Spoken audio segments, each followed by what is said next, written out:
No sabemos si se adelantarán las elecciones en Castilla y León o no. Hay opiniones para todos los gustos, pero lo que parece claro es que el ambiente electoral se masca en los mentideros políticos. Lo dicen los expertos en comunicación, lo veremos en unos minutos, y también los últimos plenos donde los enfrentamientos verbales entre los grupos son cada vez más crispados.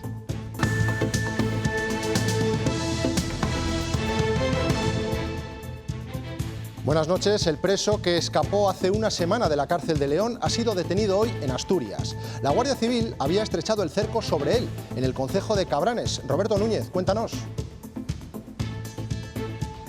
Un taxista le identificó esta mañana y permitió que ese cerco se cerrara aún más en torno a su concejo natal, muy cercano a Villaviciosa. Esta tarde era ya por fin detenido y en cuanto terminen las diligencias policiales pasará a disposición judicial. Termina así una aventura que comenzaba hace una semana cuando aprovechaba una salida terapéutica para escaparse de la prisión de Villayerro. Eso no se puede decir porque eso es mentira, absolutamente mentira. O es mentira lo que acaba de usted decir. Retírelo usted, ¿puedo continuar o me va a amordazar también para hacer mi labor de control al gobierno? La temperatura ha vuelto a subir en el Parlamento regional, como acaban de ver con acusaciones del PSOE que han salpicado al propio presidente de las Cortes. Tensión que se ha notado también en el cara a cara entre Alfonso Fernández Mañueco y Luis Tudanca. Rubén Hernández. Un cara a cara que de nuevo ha vuelto a girar en torno a la situación actual de la sanidad y donde una vez más Luis Tudanca ha vuelto a acusar a Fernández Mañueco de aparentar y de no hacer nada realmente para reabrir los consultorios rurales. El presidente de la Junta le ha respondido señalando al líder regional socialista y diciéndole que no es nadie para dar lecciones. El 70% de los consultorios rurales no han recuperado la atención que tenían antes de la pandemia, antes de sus recortes. La mayoría están cerrados. Su gran aportación a la sanidad de Castilla y León. Una moción de censura. Incalificable, señor Tudanca. Finalmente, el Gobierno central derogará la actual reforma laboral. Durante las últimas semanas, el enfrentamiento de las vicepresidentas Calviño y Díaz ha acaparado titulares. Todo apuntaba a que habría pocos cambios, pero Pedro Sánchez ha dado un giro de timón. Los ataques a la cabaña ganadera no cesan mientras la caza del lobo se encuentra ya en los tribunales. Las comunidades más afectadas no están dispuestas a tirar la toalla, como tampoco lo hacen los que viven en el campo. En Salamanca, en Monleras, han inventado un método doméstico para espantar al depredador. Luces de colores y una camiseta perfumada. Los ganaderos están hartos y desesperados. Y que estás pendiente de todos los días, de día y de noche, de irlas a ver, de volver en la mañana a ver si te ha hecho alguna. Al Gobierno central, al Ministerio de Transición Ecológica, para que recapacite la decisión, porque estamos en una zona donde ya hay muchos problemas y lo que no podemos es añadir un problema más. Ocurrió el pasado mes de junio. Un traumatólogo del Hospital de Medina del Campo fallecía en un accidente de tráfico sabiendo que al día siguiente le iban a acusar de abusos sexuales continuados a sus pacientes. La Fiscalía de Valladolid ha denunciado a la dirección del centro. ¿Cuál es el motivo? Ricardo Álvarez. La Fiscalía cree que deben investigarse los motivos por los que los responsables del hospital no comunicaron el supuesto abuso a una menor por parte del médico fallecido cuando tenían un documento interno de septiembre de 2019 en el que ya se advertía de ello. Todas las multas de tráfico automatizadas que se ponen en España se coordinan desde un único centro. Está ubicado en León. Por aquí pasan cada año 2.600.000 denuncias, muchas de ellas las que captan los radares instalados en las carreteras del país. Incluso en 2020, el año de la pandemia, hubo más denuncias de las esperadas por la reducción del tráfico. Mañana quedarán restos de inestabilidad que nos dejarán algunas lluvias, principalmente en áreas de montaña. La nieve hará acto de presencia en cotas superiores a los 1.200 metros. Temperaturas que siguen a la baja. El clima no se relaja en las Cortes de Castilla y León. Aumenta la tensión y en el pleno de hoy ha vuelto a quedar patente. Bronco cara a cara entre Mañueco y Tudanca y acusaciones del PSOE que han salpicado incluso al presidente del Parlamento regional, Rubén. Muy enfadado, el presidente de las Cortes ha intervenido después de que el PSOE le acusara de actuar bajo orden directa del presidente de la Junta para que PP y Ciudadanos, ahora que no tienen la mayoría absoluta, logren ganar las distintas votaciones. Fuentes lo ha negado, es absolutamente mentira, ha repetido, y esto no ha hecho sino aumentar el revuelo en todo el hemiciclo, una tensión que después, cuando ha intervenido el vicepresidente Igea, ha continuado. La sanidad sigue marcando el debate. El PSOE remarca que el 70% de los consultorios aún no ha recuperado la atención de antes de la pandemia y aprovecha las críticas internas del propio PP. El desmantelamiento de la atención primaria en el medio rural no es una equivocación ni un malentendido, sino una decisión consciente tomada por el PP y Ciudadanos en el Gobierno de la Junta. No lo podría decir mejor. Pero ¿sabe quién lo ha dicho esto? La Diputación de León, con los votos del Partido Popular y de la Coordinadora de Ciudadanos. El presidente le rebate con el presupuesto histórico para sanidad y pregunta a la bancada con ironía dónde están las propuestas de los socialistas. Oiga, ¿alguien me puede decir a mí cuál es el modelo sanitario del señor Tudanca? Su gran aportación a la sanidad de Castilla y León. Una moción de censura. Era solo el inicio de una sesión donde el PSOE acusaba al presidente del Parlamento. Cuando, por orden y gracia del señor Mañueco, para equilibrar fuerzas y no perder las votaciones, se expulsó a la vicepresidenta segunda de esta Cámara sin motivo alguno. Eso no se puede decir porque eso es mentira. Absolutamente mentira. 3 veces le ha pedido que lo retirara. Por tercera vez le pido que lo retire. La próxima vez la llamaré al orden. Pero la bancada socialista no solo no lo ha hecho, sino que ha advertido a Fuentes de una posible inhabilitación. No puedes interrumpir la sesión de control, presidente. Vamos a acabar inhabilitando. Ustedes, de verdad, son un esperpento. Son un auténtico esperpento. Son una broma. Son un chiste de sí mismos. Por favor, reflexionen un poco. Nueva sesión y ya van 4 donde el ruido se impone al contenido. Y con este ambiente se van a negociar los presupuestos que ya tienen fecha de debate. Será justo antes de Navidad, el 22 y 23 de diciembre. Otro debate, el de descentralización de sedes estatales, continúa. Más allá del capítulo de Montelarreina, en Zamora. Ahora es Ávila, para la que el vicepresidente de la Junta reclama una sede militar. No es una cosa que hacemos para una provincia, en concreto, ni tiene que ver con la negociación de los presupuestos. Entiéndase bien claro, no hay un trato diferente en un sitio y en otro. Nuestra preocupación es igual por todas las provincias. El ambiente político que vemos últimamente en Castilla y León denota para algunos expertos la proximidad de elecciones. Los líderes de los diferentes partidos cada vez tienen más actos, la tensión verbal se intensifica y en la mayoría de los casos reciben consejos de expertos en comunicación para que sus mensajes lleguen de forma más directa. En los últimos meses se han multiplicado los actos públicos y el cruce de declaraciones entre nuestros políticos. En Castilla y León huele a elecciones y los políticos, viendo el escenario que se nos avecina, están haciendo campaña. Y aquí no voy a dar un paso atrás. Y con un horizonte electoral, aunque por el momento sea incierto, se acentúa la importancia de la comunicación política. Cómo hablan en público, cómo responden a los medios de comunicación y sobre todo cómo transmitir el mensaje que a ellos les interesa. El mayor elemento de caos. Ser útiles frente al caos. Los líderes reciben formación en comunicación no verbal, oratoria y cada vez más en redes sociales. Le puede formar sobre qué puede tuitear o qué puede no publicar, pero al final el lado humano del candidato sale y si entra al trapo es muy difícil de controlar. Y de repente sueltan lo primero que se les pasa por la cabeza y bueno, pues se lía y al final sale es lo que se hace viral. Yo si quiere le pido disculpas, ¿no? Hemos fallado una vez. Se les prepara para que su mensaje sea nítido y llegue a la sociedad. Pero sobre todo con quien está a medias de convencer. Que va ligado a ese fenómeno del infoentretenimiento político, es decir, no me interesa tanto qué vas a hacer, sino cómo me lo estás vendiendo. Para Castilla y para León. Aunque en comunicación política, Castilla y León está en el furgón de cola. Una escala con toda España, Castilla y León estaría en el último tercio. O sea, queda mucho que aprender, se tienen que dejar asesorar más. Las habilidades en comunicación se han convertido en algo tan relevante que resultan decisivas en los partidos a la hora de nombrar a sus líderes. La Guardia Civil le tenía localizado desde hace tiempo y hoy ha sido detenido, cuando ya no había posibilidad de escapatoria. Les estamos hablando del preso que escapó hace justo una semana de la cárcel de León, que ha sido capturado en Asturias. Roberto Núñez.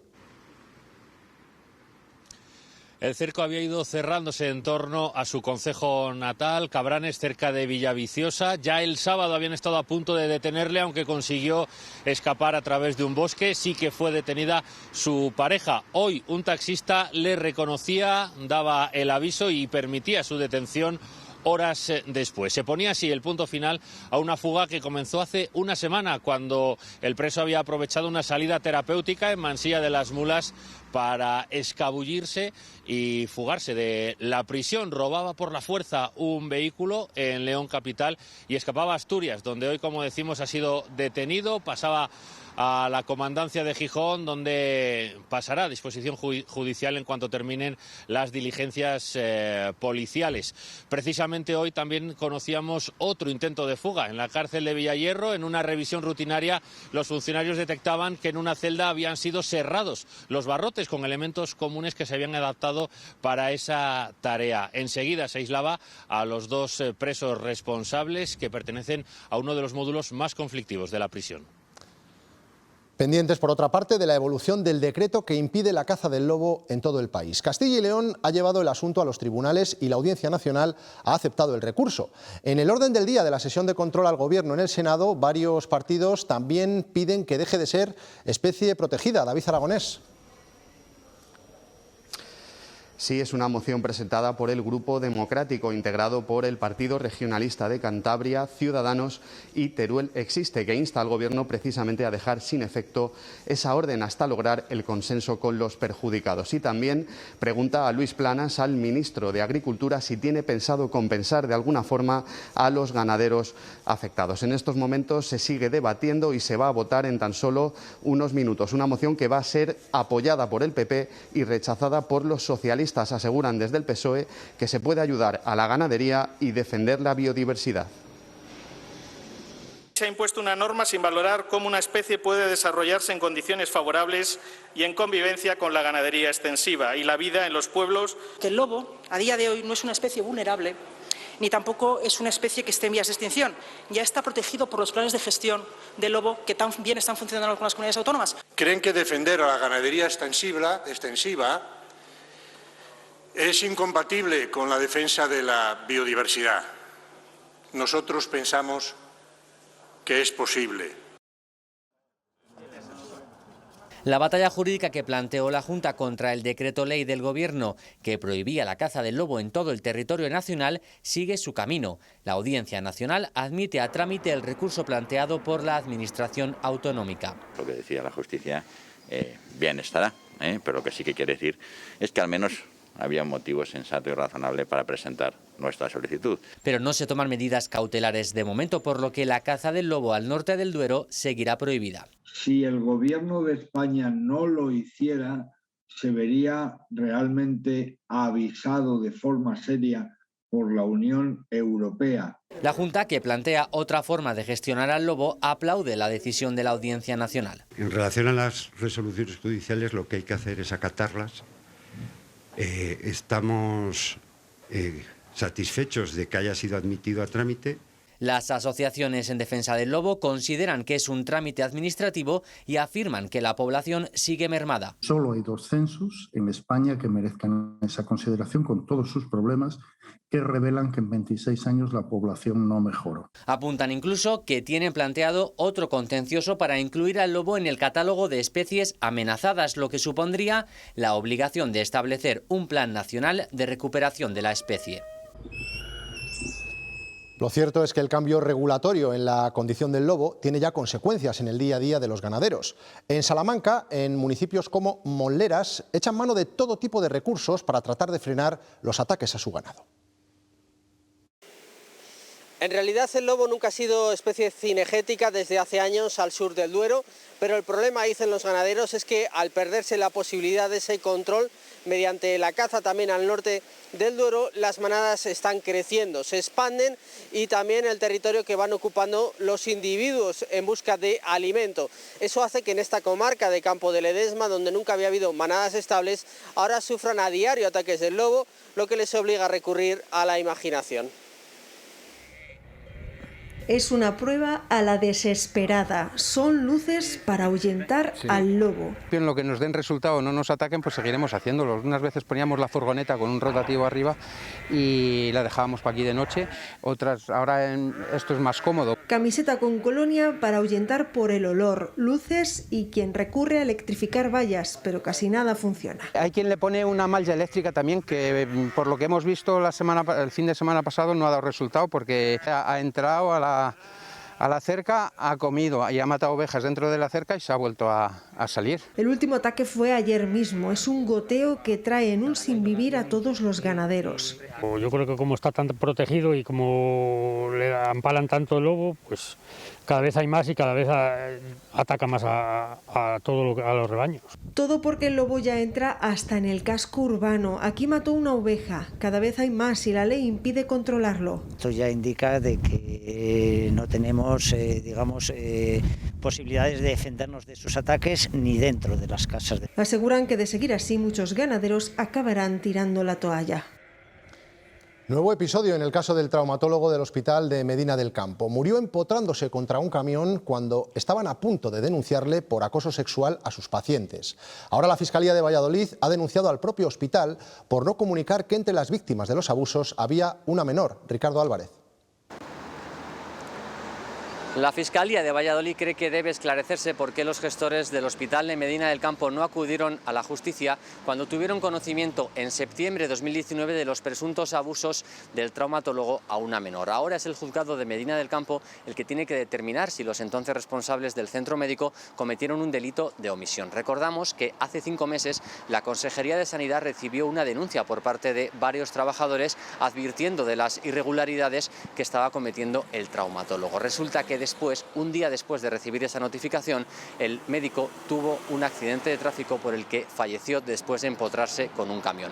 En los 5 días siguientes, varios profesionales del centro médico fueron cesados o dimitieron. Hace 3 años una mujer fue encontrada muerta en su vivienda de Valladolid. Los atacantes entraron en su casa con la intención de robar. La golpearon y amordazaron. Hoy ha comenzado el juicio, con la selección del jurado popular. 5 mujeres y 4 hombres conforman el jurado que se ha terminado de seleccionar en torno a las 3 de la tarde de hoy.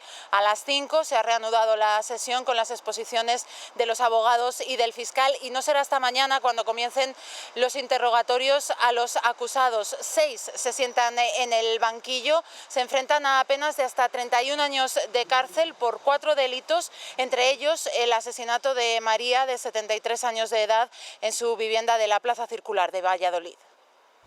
Todas las multas automatizadas que se ponen en las carreteras españolas se gestionan desde un centro ubicado en León. Solo el año pasado pasaron por allí 2.600.000 sanciones. Llama la atención que incluso en 2020, cuando se redujo el volumen de tráfico por la pandemia, se pusieron muchas denuncias. En 1989 morían 9.000 personas al año en las carreteras del país. El Gobierno comenzó a adoptar acciones para reducir esas cifras. Así nació en 2007 el Centro Estatal de Tratamiento de Denuncias Automatizadas ubicado en León. Tras su creación proliferaron los radares y se agilizó la tramitación de las sanciones. Existía algún radar, lo que pasa es que era trabajo muy esporádico y de poca cantidad y costaba mucho llevar al día las denuncias. De hecho, en notificar una denuncia en aquel entonces se tardaban 52 días. Ahora bastan 7 días. El centro gestiona anualmente 2.600.000 denuncias. No todas son por exceso de velocidad y algunas pasan de simple sanción a delito. En el último mes ha habido una denuncia a 237 km por hora. Sigue habiendo grandes excesos y muchos delitos. Ya sabemos que a partir de 200 km por hora esto ya no es una infracción administrativa normal, sino que es un delito y esto ya son palabras mayores. En algunas ocasiones las imágenes que toman los radares no son demasiado claras. En caso de duda no se procesa sanción. Tampoco todas las cabinas tienen un radar dentro. Más o menos 2 de cada 3 cabinas tienen un radar. Únicamente colocamos un radar en lugares donde haya altos excesos de velocidad y siniestralidad.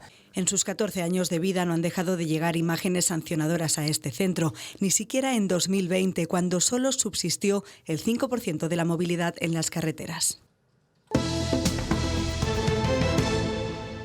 Pedro Sánchez capitula para poner paz en el Gobierno y consiente el término derogación en las negociaciones sobre la reforma laboral.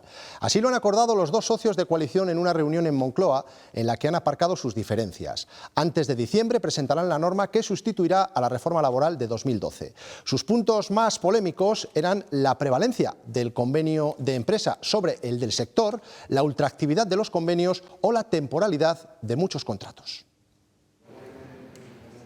Ha sido una reunión de 1 hora de Pedro Sánchez con las vicepresidentas Nadia Calviño y Yolanda Díaz y los ministros de Hacienda, Seguridad Social y Educación. Moncloa no ha difundido imágenes, pero sí el mensaje de que los socios del Gobierno dejan atrás sus diferencias sobre la reforma laboral. Han acordado que la negociarán según el pacto de coalición, es decir, que la derogarán manteniendo ese término que ha provocado las diferencias entre vicepresidentas. Sería muy pobre dirigirnos o referirnos a lo que está planteando el Gobierno simplemente en una cuestión semántica.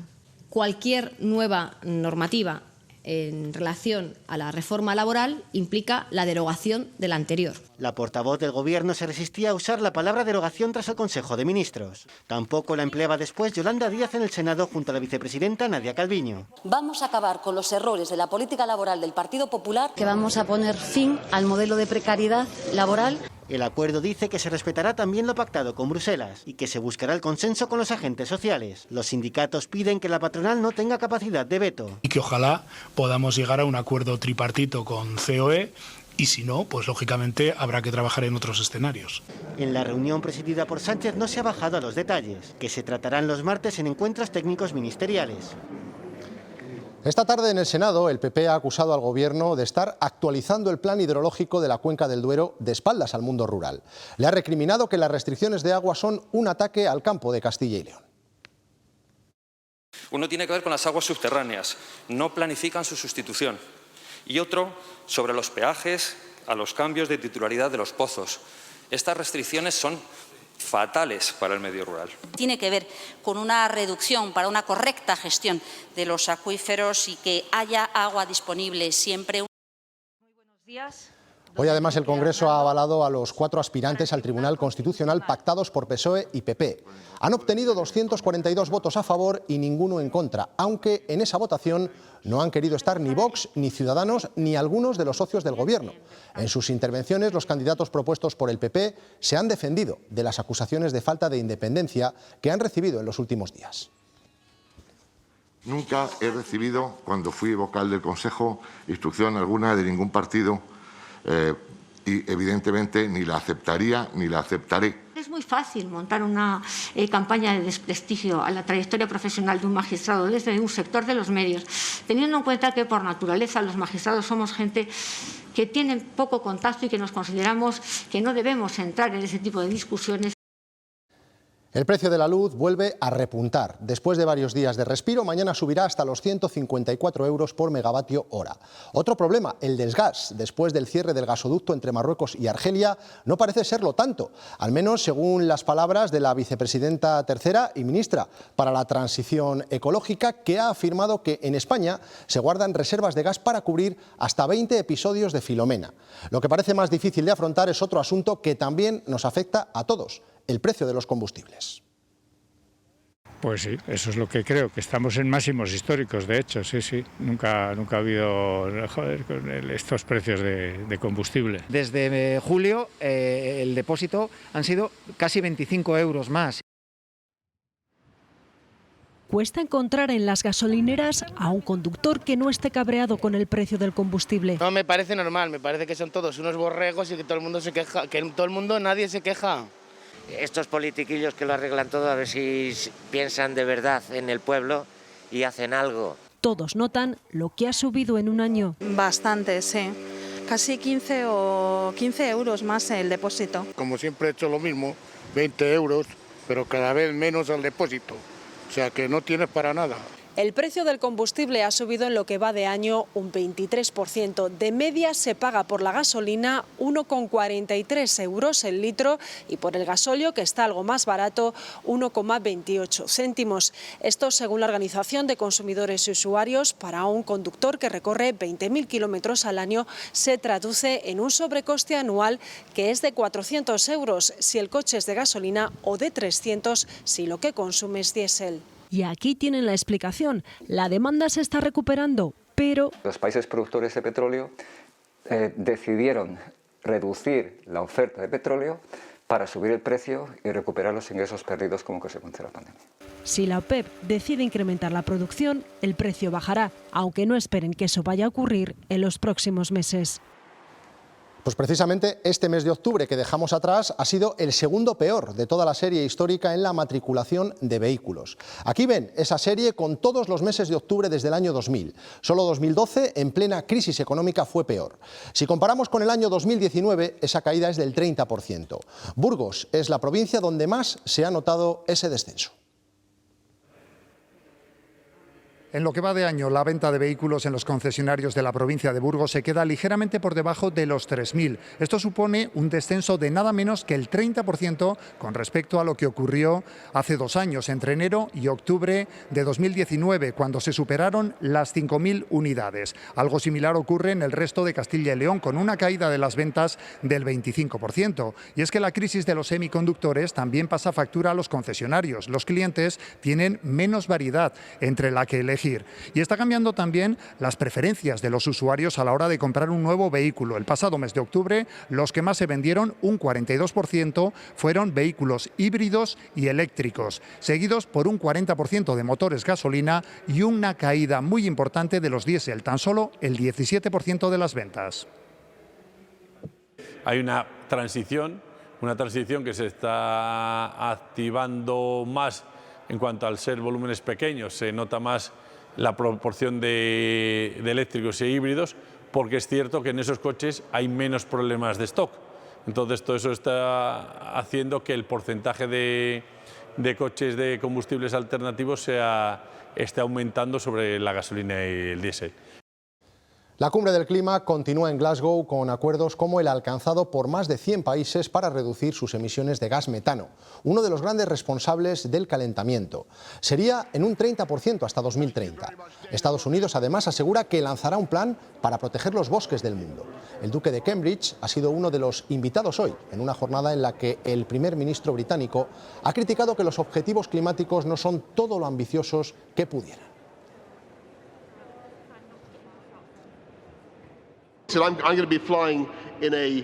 Creo que muy pronto voy a volar en un avión con un 35% de combustible sostenible.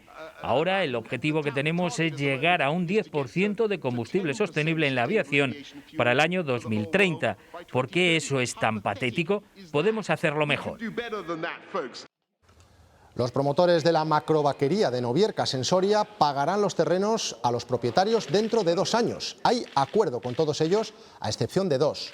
Los responsables de la sociedad Valle de Odieta, que hoy ha firmado la rehabilitación de 50 viviendas, dicen que a pesar de la negativa de la Confederación Hidrográfica del Duero para la captación de aguas, el proyecto sigue adelante.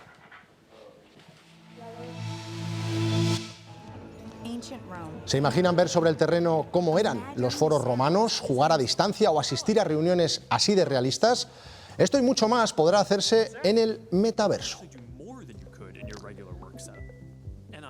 Las redes sociales evolucionan y lo hacen hacia una tercera dimensión. Facebook acaba de presentar su realidad virtual en la que adoptaremos una apariencia y podremos realizar algo tan cotidiano como hacer ejercicio o asistir a conciertos. Y todo desde casa, a través de unas gafas. Entendiendo el presente, mirando al futuro, cerca de la empresa, del autónomo, cerca de ti. Cajas Rurales de Castilla y León, el alma de nuestra tierra. I am proud to announce that starting today, our company is now Meta. Pero no ha sido solo un cambio de nombre, con él llega el metaverso. Una de cada 2 personas del mundo básicamente está en Facebook. Facebook necesita empezar a crear nuevos sitios. Y aquí podremos asistir a reuniones o hacer deporte. Parece ciencia ficción, pero está más cerca de lo que parece. Es una realidad digital a la que vamos a tener que acceder a través de gafas especiales, como estas gafas de realidad virtual o gafas de realidad aumentada, donde vamos a poder interactuar con otros usuarios a un nivel prácticamente ilimitado. Una especie de universo paralelo donde aprender o hacer negocios. Y es precisamente esa economía la que lo diferencia de los videojuegos. Vas a crear tu persona, vas a tener tu personalidad, vas a tener tus activos, vas a poder comprar cosas digitales. Facebook, WhatsApp o Instagram seguirán existiendo, pero después de intercambiar vídeos o fotos, lo siguiente será teletransportarnos desde casa. Todavía es solo un concepto al que otras empresas se irán sumando. como Apple, como Google, incluso como Microsoft, que se están metiendo en el mundo de realidad virtual y realidad aumentada y van a desarrollar sus propios metaversos. Aunque también es la puerta hacia nuevos peligros. Es una empresa pública cotizada. Si los accionistas viesen que Facebook está creando un ambiente en el que hay estafadores o hay, digamos que hay mala praxis por parte de Facebook, van a ser los primeros interesados en retirar su dinero, ¿no? Muchos analistas ven en esto una estrategia para mejorar la reputación de la compañía de Zuckerberg.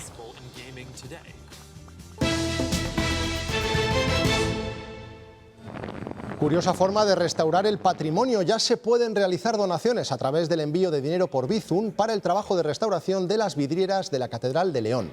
Los ingresos se pueden hacer entre los 50 céntimos y los 1.000 euros, con un código que figura en la web del Templo Gótico. El Cabildo prevé que de esta forma se palíen la caída de los ingresos por las visitas a la catedral y por la ausencia de subvenciones. Hombre, yo creo que está bien porque muchas veces ya es que no llevas calderilla encima o no llevas algo que puedas donar, ¿no? Sobre todo para el tema de la juventud, cuantas más facilidades se nos den, creo que más les va a beneficiar. Sin exponerte ni dejar un montón de billetes y monedas que han pasado por muchas manos, pues también es una forma más de donar y me parece muy buena idea, la verdad. Hay gente que tiene más facilidad con el móvil o lo utiliza más. La Junta de Castilla y León va a potenciar los festivales culturales en 2022. Va a producir 7, desde el Gastronómico de Soria hasta el Facil de Salamanca. Las subvenciones se van a incrementar un 72%. Otro de los objetivos es recuperar las cantidades que en su día recibían certámenes como Sonorama o Titirimundi. También aumentar la partida de aquellas categorías que en este caso se suponen que representan el mayor nivel de excelencia o de calidad o que cumplen los requisitos en un grado mayor y realmente apoyarlos también porque evidentemente pues vimos que esas cuantías de 16.000, 17.000 euros pues no eran escasas. Nosotros nos vamos, se quedan ahora con los deportes, con Fernando Escudero y luego no se pierdan Cuestión de Prioridades, que hoy analiza la reciente Ley de Protección Animal. Pasen una feliz noche. Adiós.